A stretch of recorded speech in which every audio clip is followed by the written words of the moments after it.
ஒரு நிமிஷம் யோசிச்சு பாருங்க. உங்க கையில ஒரு மேஜிக் ரிமோட் இருக்கு.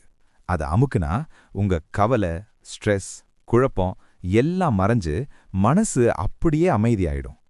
அப்படி ஒரு ரிமோட் இருந்தா எவ்வளோ நல்லா இருக்கும். நிஜமாவே அப்படி ஒரு ரிமோட் உங்ககிட்ட இருக்கு. ஆனா அதை எப்படி ஆபரேட் பண்ணணும்னு நமக்கு தெரியல. ரேவதி அப்படின்ற ஒரு பெண்மணி தற்கொலை எண்ணம் வரைக்கும் போனவங்க வெறும் 21 நாள்ல எப்படி ஒரு வெற்றிகரமான தொழில் முனைவோரா மாறினாங்க.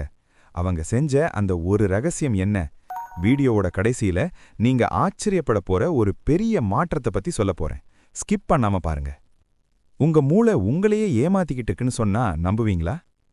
நம்ம மூளை எப்பவுமே தப்பான விஷயங்களை தான் முதல்ல கவனிக்கும். ஏன்னா அது நம்மள பாதுகாக்கணும்னு நினைக்குது. இத நெகட்டிவ் பயாஸ்னு சொல்றோம். நீங்க நன்றி சொல்லும்போது மூளையில இருக்கிற ப்ரீஃப்ரான்டல் கார்டெக்ஸ் அப்படின்ற பகுதிக்கு ஒரு சிக்னல் போகுது. இது உங்க மூளையில இருக்கிற ஃபியர் சென்டர், அதாவது அமிக்டலாவை ஆஃப் பண்ணிட்டு லாஜிக் சென்டரை ஆன் பண்ணுது. ஒரு சிமெண்ட் ரோடு காயறதுக்கு எப்படி நேரம் எடுக்குமோ அப்படி உங்க மூளையில புது பழக்கம் உருவாக 21 நாள் ஆகும். நியூரோபிளாஸ்டிசிட்டி மூலமா உங்க மூளைய நீங்களே டிசைன் பண்ண போறீங்க. உங்க வாழ்க்கையில நீங்க எடுக்கிற 95% முடிவுகள் உங்க ஆழ் மனசால எடுக்கப்படுதுன்னு உங்களுக்கு தெரியுமா? ஆனா அந்த ஆழ் மனசுக்குள்ள நுழையறதுக்கான கோல்டன் கேட் நீங்க தூங்குறதுக்கு முன்னாடி இருக்கிற அந்த 15 நிமிஷம்தான். நம்ம மூளை பகல் முழுக்க பீட்டா அலைகளில் இயங்கும். ஆனா நீங்க தூங்க தயாராகும்போது அது மெல்ல மெல்ல ஆல்ஃபா மற்றும் தீட்டா நிலைக்கு மாறும். இந்த நேரத்துல நீங்க என்ன நினைக்கிறீங்களோ அது அப்படியே உங்க ஆத்மால பதிஞ்சிடும். அதனால தான் இந்த 3 ஸ்டெப் ரூட்டீன் இவ்வளவு powerful. Step 1, the micro gratitude hunt. நுண்ணிய நன்றிகள். பெரிய விஷயங்களை தேடாதீங்க. இன்னைக்கு டிராஃபிக்ல ஒருத்தர் எனக்கு வழி விட்டாரு. மதிய சாப்பாட்டுல அந்த தயிர் சாதம் அவ்வளவு ருசியா இருந்தது. வீட்டுக்கு வந்தப்போ என் நாய் வாலாட்டி வரவேற்றது. இப்படி மிகச் சிறிய விஷயங்களை தேடிப்பிடிங்க. ஏன் இது முக்கியம்? நீங்க சின்ன விஷயங்களுக்கு நன்றி சொல்லும்போது உங்க மூளை உலகம் பாதுகாப்பானது மற்றும் மகிழ்ச்சியானது அப்படின்ற சிக்னலை உங்க நரம்பு மண்டலத்திற்கு அனுப்புது. இது உங்களை பதற்றத்திலிருந்து விடுவிக்கும். ஸ்டெப் 2, தி இமோஷனல் எக்கோ. உணர்வுகளின் எதிரொலி. வெறுமனே ஒரு லிஸ்ட் எழுதாதீங்க. அந்த நிகழ்வை கண்ணை மூடி ஒரு நிமிஷம் கற்பனை பண்ணி பாருங்க. அந்த நபர் உங்களுக்கு உதவி செஞ்சப்போ நீங்க உணர்ந்த அந்த நெகிழ்ச்சி இப்போ உங்க உடம்புல ஒரு சிலிர்ப்பை ஏற்படுத்தணும். ஹார்ட் மேத் இன்ஸ்டிடியூட் நடத்திய ஆய்வின்படி நீங்க நன்றியை மனதார உணரும்போது உங்க இதயத் துடிப்பு ஒரு சீரான தாளத்திற்கு வருது. இது உங்க இதய ஆரோக்கியத்தை மேம்படுத்தி உங்க ஆயுளை நீட்டிக்கும். Step 3, the secret weapon. Water programming. தண்ணீர் ரகசியம். இதுதான் இந்த சவாலோட மாஸ்டர் ஸ்ட்ரோக். ஜப்பானிய ஆராய்ச்சியாளர் டாக்டர் மசாரு இமோட்டோ ஒரு அற்புதமான விஷயத்தை நிரூபிச்சிருக்காரு. தண்ணீருக்கு உணர்வுகளை கிரகிக்கவும் மற்றும் சேமிக்கும் தன்மை உண்டு. நம்ம உடம்பு 70% தண்ணீரால ஆனது.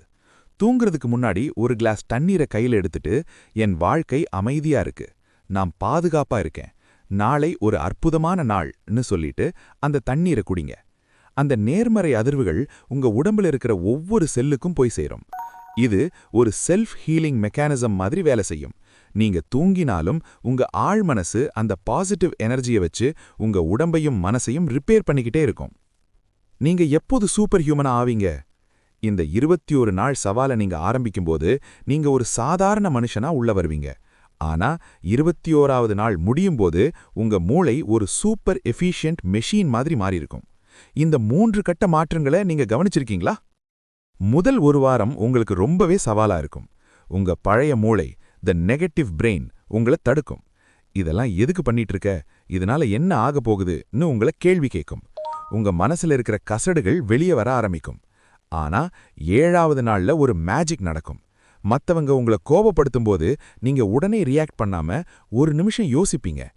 கார்டிசால் அப்படின்ற ஸ்ட்ரெஸ் ஹார்மோன் குறையறத நீங்களே உணர முடியும். சின்ன சின்ன விஷயங்களுக்கு எரிச்சல் படுற அந்த பழைய நீங்க மெல்ல மறைய ஆரம்பிப்பீங்க.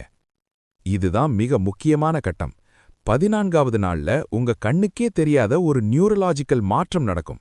உங்க மூளையே இருக்கிற ரெட்டிகுலேட்டிங் ஆக்டிவேட்டிங் சிஸ்டம், அதாவது RAS அப்படின்ற ஒரு பகுதி ரீப்ரோகிராம் ஆகிடும்.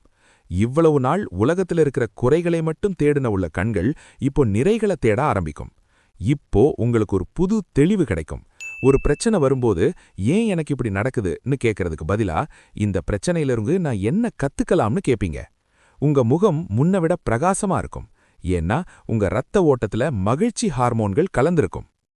21வது நாள் வரும்போது நீங்க ஒரு சூப்பர் ஹியூமன் மனநிலைக்கு வந்திருப்பீங்க. இப்போ நீங்க ஒரு பேப்பரை எடுத்து எழுதணும்னு அவசியமில்ல. நீங்க எதை பார்த்தாலும் யாரை சந்தித்தாலும் உங்க ஆழ்மனசு தானாவே நன்றியை வெளிப்படுத்தும். ப்ரீஃப்ரான்டல் கார்டெக்ஸ் இப்போ உங்க மூளையோட மத்த பகுதிகளையும் கண்ட்ரோல் பண்ண ஆரம்பிச்சிடும். 21 நாள் முடியும்போது நீங்க ஒரு இமோஷனல் ரெசிலியன்ஸ் கொண்டவரா மாறுவீங்க. வெளி உலகத்துல என்ன புயல் வீசினாலும் உங்க மனசுக்குள்ள ஒரு அமைதியான ஏரி மாதிரி காம் அண்ட் கிளியர் ஆன சூழ்நிலை இருக்கும். நீங்க மத்தவங்களை ஈர்க்கிற ஒரு காந்தமா மாறியிருப்பீங்க. வீடியோவோட ஆரம்பத்துல ரேவதி பத்தி சொன்னேன்ல, அவங்க இன்னைக்கு ஒரு பெரிய மென்டல் வெல்னஸ் கோச். அவங்க வாழ்க்கைய மாத்துனது அவங்க எழுதின அந்த ஒரு டைரி தான். உங்க கையில இப்ப அந்த டைரி இருக்கு. இன்னைக்கு நைட் நீங்க எழுத போற அந்த முதல் விஷயம் என்ன? அதை இப்பவே கமெண்ட்ல சீட் பண்ணுங்க. உங்க வாழ்க்கையில நடக்கிற இந்த 21 நாள் மாற்றத்தை என் கூட பகிர்ந்துக்க மறந்துடாதீங்க. இந்த வீடியோ உங்க வாழ்க்கையில ஒரு சின்ன வெளிச்சத்தை தந்திருந்தா அந்த வெளிச்சத்தை மத்தவங்களுக்கும் ஷேர் பண்ணுங்க. ஏன்னா பகிர்வதும் ஒரு வகை நன்றிதான். நன்றி.